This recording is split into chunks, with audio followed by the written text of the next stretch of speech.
Grand Matin Sud Radio 5h-10h, Benjamin Glaise, Laurence Garcia. Et à 7h44, c'est l'heure de petit déjeuner politique avec votre invité Benjamin ce matin, Olivier Dussopt, ministre délégué chargé des comptes publics. Bonjour. Bonjour Olivier Dussopt, merci d'être avec nous ce matin sur Sud Radio. Alors vous avez indiqué la semaine dernière que le coût de la crise serait de 424 milliards d'euros, étalé sur 3 ans entre 2020 et 2022. Déjà, combien de milliards ont-ils été engagés jusqu'à présent ? C'est le coût de la crise sur 3 ans, en comptant à la fois les dépenses et les pertes de recettes de manière potentielle. Lorsque nous avons décidé de répondre à la crise l'année dernière, nous avons engagé des aides à un niveau qui n'avait jamais été mis en place, notamment sur le chômage partiel, sur le fonds de solidarité. Nous avons dépensé pour l'État, pour la sécurité sociale, plus de 90 milliards d'euros l'année dernière. Et nous savons que le montant prévisionnel, si la situation ne se dégrade pas, des aides pour 2021 va s'élever autour de 55 milliards d'euros. Je parle là du chômage partiel, du fonds de solidarité, mais aussi du coût de la campagne de vaccination et des renforts financiers que nous devons apporter à l'hôpital. C'est étalé sur 3 ans, c'est-à-dire que sur 2022, il y a des aides qui vont se maintenir, qui vont continuer. Nous avons une position qui est très claire et qui est aussi responsable que possible. C'est-à-dire que nous aiderons les entreprises autant qu'il le faudra. Tant que les entreprises seront fermées, tant qu'elles auront des restrictions, tant qu'elles ne pourront pas fonctionner normalement, notamment pour les commerces, les restaurants, nous serons à leur côté. Mais lorsque nous allons retrouver une activité normale, avec la levée des restrictions sanitaires, il faudra progressivement suspendre le dispositif d'aide. D'abord parce que nous aurons fait notre travail et les aides ne seront plus nécessaires, mais aussi parce qu'il faut revenir à un niveau soutenable de dépenses publiques. Nous sommes aujourd'hui dans une période de confinement, de quasi-confinement, avec des commerces qui sont fermés, avec un couvre-feu. Et nous estimons que les aides au seul secteur économique, le chômage partiel, le fonds de solidarité, les exonérations, vont nous coûter entre 10 et 11 milliards d'euros par mois pour le mois d'avril. Et donc, nous le faisons parce que nous pouvons le faire et que nous devons le faire pour aider les entreprises. Mais lorsque l'activité redeviendra normale, lorsque nous aurons tourné le dos, tourné l'épisode et la page de la crise épidémique, il faudra revenir là aussi à un niveau soutenable de dépenses publiques. Vous parlez de niveau soutenable de la dépense justement publique, ça veut dire qu'on est à la limite là aujourd'hui ? Nous avons une énorme chance, c'est que nous sommes en capacité de faire face. Les efforts que les Français ont fait depuis des années, qui ont été singulièrement marqués au cours des 3 premières années du quinquennat, avec le fait que nous ayons respecté la règle des 3%, que nous ayons diminué le poids de la dépense publique dans la richesse nationale. Tout ça fait que nous avons la capacité de faire face et de tenir le niveau d'aide auquel nous nous sommes engagés. Mon travail, ma responsabilité est à la fois de veiller à ce que ces aides soient financées, qu'il n'y ait aucun problème de financement, mais aussi veiller à ce que toutes les autres politiques, tous les autres budgets ministériels, les budgets qui existaient avant la crise, ne dérapent pas, ne dérivent pas, pour qu'une fois la parenthèse de l'épidémie fermée, nous puissions revenir au niveau que nous connaissions avant. Dans un contexte plutôt favorable, puisqu'on emprunte plutôt à bas coût. On emprunte avec des taux qui sont extrêmement bas et c'est ce qui nous permet aussi de faire face. Et si nous sommes en capacité aujourd'hui d'emprunter avec des taux aussi bienveillants, parfois même des taux négatifs, c'est à la fois parce que des efforts ont été faits précédemment et que notre signature, notre engagement est crédible, que la France est un État considéré comme un État à la fois puissant, mais aussi un État qui tient à ses engagements. Et puis il y a un autre aspect, une autre raison qu'il faut souligner, c'est la politique monétaire de la Banque Centrale Européenne et la politique de la Commission Européenne qui nous aide à tenir ce cap-là.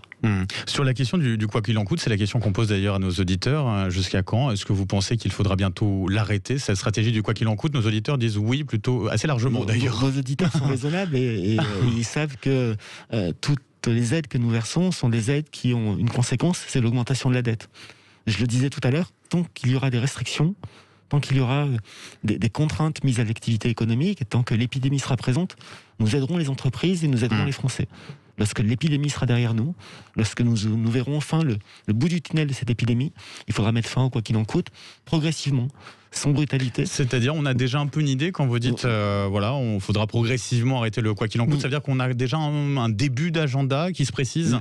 L'agenda est un élément clé, évidemment, et il serait imprudent de s'avancer sur un agenda. Nous savons que l'épidémie est forte, et nous espérons tous que la vaccination et les mesures prises nous permettent d'en sortir.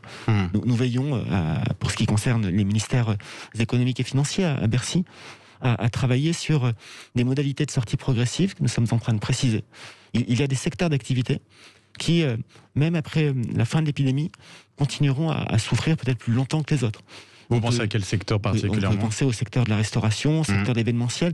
Ces secteurs qui ont été fermés depuis plus longtemps, qui sont restés fermés souvent plus longtemps que les autres entreprises. On peut aussi imaginer, nous verrons comment les choses se passent à la sortie du confinement.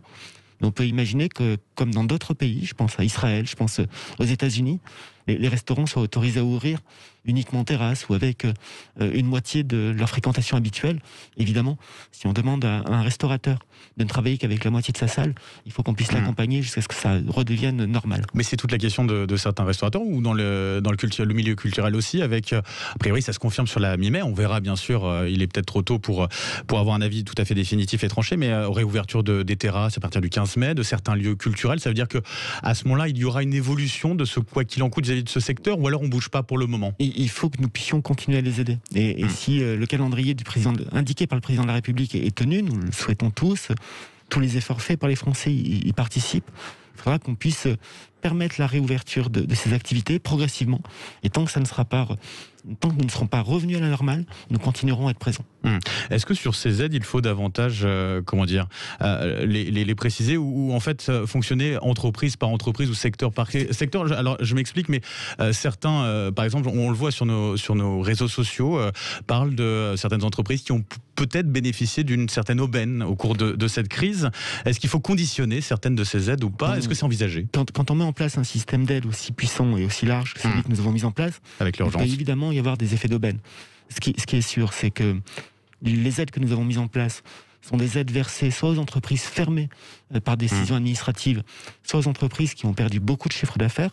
Ce qui est certain aussi, et j'y veille tout particulièrement, c'est que nous faisons un travail de prévention, à la fois de prévention des erreurs, mais aussi de la fraude, parce quand il y a des systèmes comme ceux que nous avons mis en place, il peut y avoir de la fraude. Et par exemple, le travail des agents de la Direction générale des finances publiques a permis d'empêcher le versement de plusieurs dizaines de milliers d'aides. Cela représente presque 1 milliard d'euros qui n'a pas été versé à des entreprises qui le demandaient, soit par erreur, soit en essayant de contourner la règle. Olivier Dussopt, l'imprévu de ces derniers jours, c'est le gel, bien sûr, avec cette annonce du Premier ministre ce week-end, un fonds d'1 milliard d'euros pour des pertes estimées à 4 milliards d'euros. Une question peut-être paradoxale, est-ce que c'est suffisant et est-ce qu'on a les moyens justement de ces aides? J'étais avec le Premier ministre dans ma circonscription en Ardèche il y a 10 jours, puisque l'épisode de gel a été particulièrement fort dans la nuit du 7 au 8 avril. Ouais. Nous avons pu constater les dégâts et les réactions qui ont été celles des organisations professionnelles de l'agriculture à l'annonce du Premier ministre montrent que l'État a pleinement pris la dimension de cette crise et apporte un niveau d'aide que les organisations du monde de l'agriculture considèrent comme à la fois juste, mais aussi d'une certaine manière suffisant. C'est une aide massive et qui va nécessiter aussi de modifier un certain nombre de règles, de déplafonner le régime des calamités agricoles. C'est aussi une aide qui doit nous amener à réfléchir à l'avenir, à repenser le système de l'assurance récolte, qui aujourd'hui est trop complexe et qui est souvent trop coûteux pour que les agriculteurs y souscrivent. Et s'ils n'y souscrivent pas, ils sont évidemment non protégés. Et parfois même, quand ils y souscrivent, les règles sont trop compliquées pour qu'ils soient véritablement protégés. Pour les agriculteurs qui ont été touchés un peu partout en France et qui vous écoutent ce matin, à partir de quand ils pourront bénéficier de ces aides? Nous travaillons avec Julien Denormandie, le ministre de l'Agriculture, pour qu'il y ait un maximum d'aides qui soient les plus rapides possibles sur les questions d'exonération, sur les questions de dégrèvement, sur les questions d'aide à la trésorerie. Nous travaillons aussi pour bien mesurer les conséquences exploitation par exploitation. Il y a un certain nombre de cultures qui ont été abîmées, détruites par le gel il y a quelques jours et encore cette semaine, dont le revenu est un revenu qui est prévu dans quelques mois, voire l'année prochaine. Lorsque vous êtes dans le domaine de la viticulture, il y a un écart entre le moment où vous produisez et le moment où vous prévoyez l'encaissement des recettes. Donc nous travaillons aussi pour que ce soit à la fois rapide, mais en même temps calé sur le calendrier, pour que ça vienne au bon moment dans les exploitations. Bien sûr. En tout cas, l'État a les reins solides justement pour ces aides. L'État va faire face, et l'État a toujours fait face. Pendant toute la crise sanitaire, nous avons souligné, et à juste titre, que nous n'avons jamais manqué d'aliments, nous n'avons jamais manqué de production agricole pour faire face, et l'agriculture est restée mobilisée. Les agriculteurs ont été solidaires de la nation, et la nation est désormais solidaire des agriculteurs. Olivier Dussopt, Emmanuel Macron accorde ce matin une interview au Figaro pour parler de sécurité. Alors, il parle d'un enjeu majeur pour le pays. Ça y est, la campagne présidentielle est lancée. Il n'y a pas besoin de campagne présidentielle pour parler de sécurité et pour s'en soucier. La sécurité est d'abord un droit.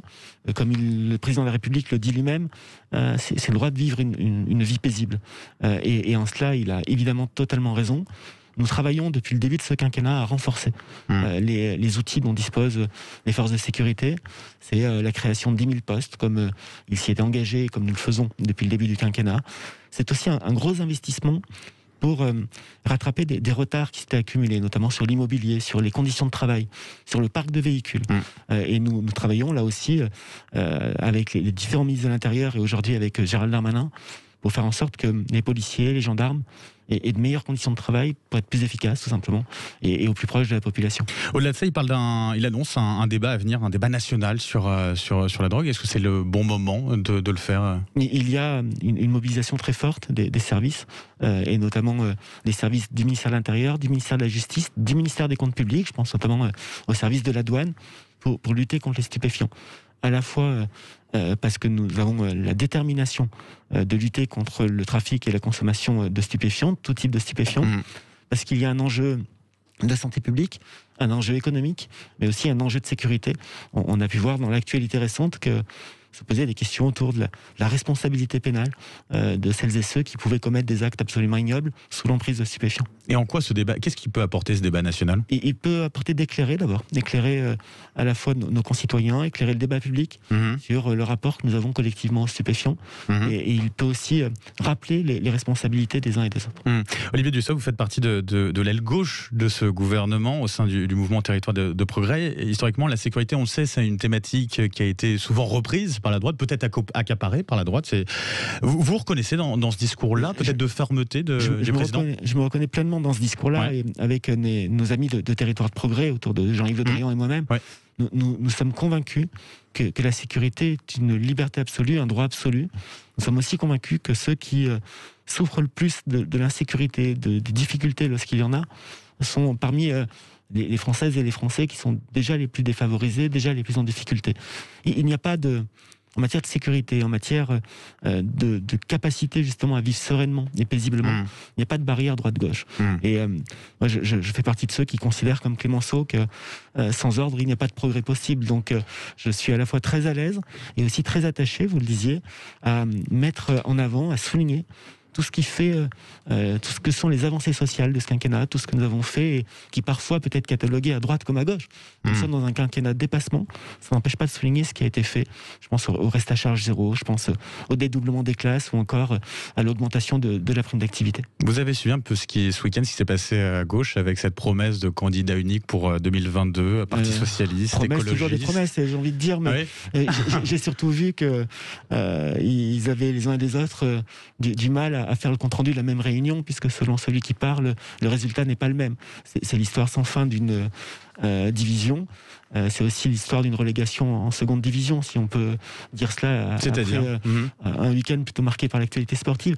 C'est le fait qu'aujourd'hui, malheureusement, un certain nombre de partis de gauche qui étaient des partis de gouvernement sont en deuxième division, et qu'en réalité les hommes et les femmes de gauche qui veulent être responsables, qui veulent permettre la réussite du pays, qui veulent faire avancer un certain nombre de sujets, ils sont dans la majorité au gouvernement, et singulièrement au sein de Territoire de Progrès. Vous ne pouvez plus vous reconnaître dans cette gauche-là ? Moi, je sais que quand on est sur des thématiques qui sont des thèmes de division, qui sont des thèmes de caricature des positions que l'on peut tenir parce qu'on est dans l'opposition. Lorsqu'on envisage des alliances avec des gens, notamment de la France Insoumise, ou une partie, je dis bien une partie, des Verts qui flirtent avec des thèmes soit racialistes, soit indigénistes, ça n'est pas pour moi, évidemment, et ça n'est pas pour la gauche du gouvernement. Olivier Dussopt, ministre des Comptes publics, le mot de la fin, c'est avec Laurence Garcia. Oui, une dernière petite question. Emmanuel Macron a reconnu que la taxe carburant, qui avait bien sûr déclenché la colère des Gilets jaunes, avait finalement été une erreur vis-à-vis de la classe moyenne. Est-ce que vous le reconnaissez, vous aussi, avec du recul ? Cela a été le cas, cela a été dit par le président de la République, et il est normal, quand on commet une erreur, ou quand on considère que telle ou telle décision n'a pas été appropriée, de le dire. C'est aussi la marque de fabrique d'Emmanuel Macron que de parfois s'arrêter et savoir poser un regard lucide sur ce que nous avons fait collectivement. Il n'est jamais trop tard. Il n'est jamais trop tard et surtout il n'est jamais trop tard pour améliorer les choses et faire en sorte d'avancer. Olivier Dussopt, ministre délégué en chargé des comptes publics, merci d'avoir été avec nous ce matin sur Sud Radio. Bonne journée à vous. 7h58 dans un instant. Eh bien, le journal de 8h sera présenté par Arthur Delaborde et puis dans la foulée on vous dira tout de l'affaire Mia, bien sûr. Voilà.